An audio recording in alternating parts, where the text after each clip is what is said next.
Welcome to AR Showbiz PH. Hi guys, kamusta kayong lahat dyan? And of course, nandito tayo ngayon para talakayin ang kumakalat at trending ngayon sa social media.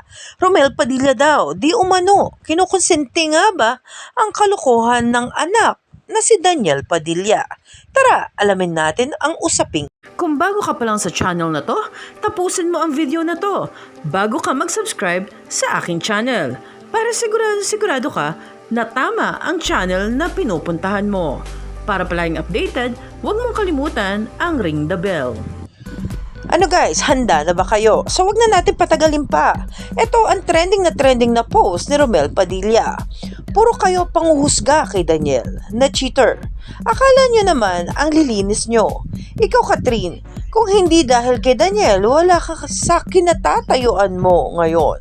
Alam mong gwapo yung anak ko. Dapat expected mo na hindi lang ikaw ang babae niyan. Kung talagang mahal mo yung anak ko, magtitiis ka at dapat hindi big deal sa'yo ang mga babae niya.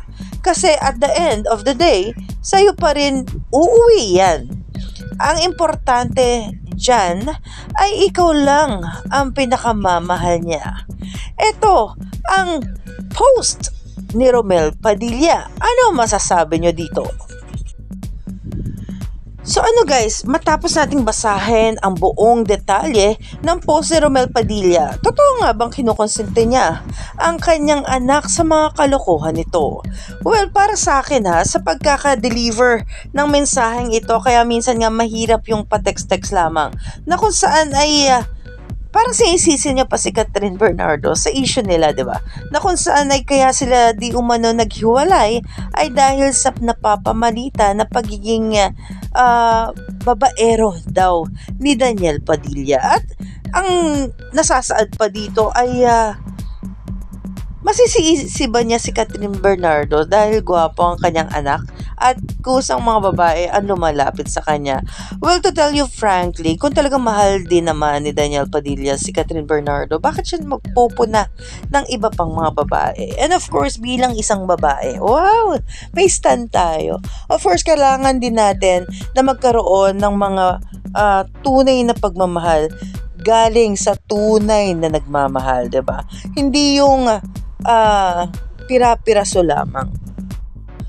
Yung tipong iahati-hati sa iba-ibang mga putahe. Diba? Ganun naman talaga tayo mga babae. Of course, binibigay din natin ang ating buong kaluluwa o puso sa isang lalaking minamahal natin.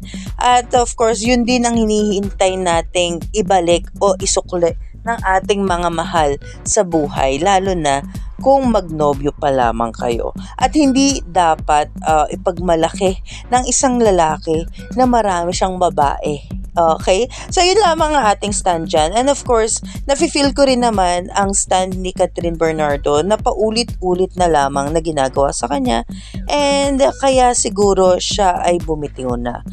At makikita rin naman natin sa mga interview nila noon na talagang si Catherine Bernardo ay bukod tanging kay Daniel Padilla lamang na nakalingon kahit maraming umaalikid sa kanya, 'di ba?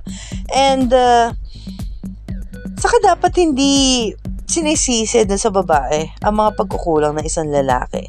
Kasi may mga ganyan yung tipong kasalanan ng lalaki tapos babalik ta rin, i-reverse psychology para ang mga babae kasi madaling yung ano tawag natin doon guys? Yung madali mong maawa, mahabag, ganon, na kung saan ay isipin niyo, oo nga, baka may pagkakamali din ako. Na kung saan ay parang ganon ang nangyayari sa pinaka-statement na ito. Dahil talagang palagay natin ay talagang bumitaw na ng tuluyan si Catherine Bernardo sa kanilang mga pinangako ni Daniel Padilla. Palagi ko si Daniel Padilla masyadong naging kampante din sa relasyon nila dahil alam niya na si Catherine Bernardo ay mananatili sa kanya. Pero hindi niya akalain na talagang masasagad na siya. Anyhow, yun ang aking opinion lamang dahil sa mga nabasa natin at base na rin sa nararamdaman natin. And of course, ayoko rin naman husgahan ang bawat parties, but nasa sa kanila na yon kung ano ang mga napapaloob sa mga bawat nangyari sa kanila, and nirerespeto natin ang bawat desisyon na kanilang ginawa. Muli po, ito si AR Showbiz PH, nagsasabing iwan lang kayo sa ating comment section at babasahin natin yan. And maraming salamat sa patuloy niyong pagpapanood ng ating channel and pagsuporta, at mahal ko kayo.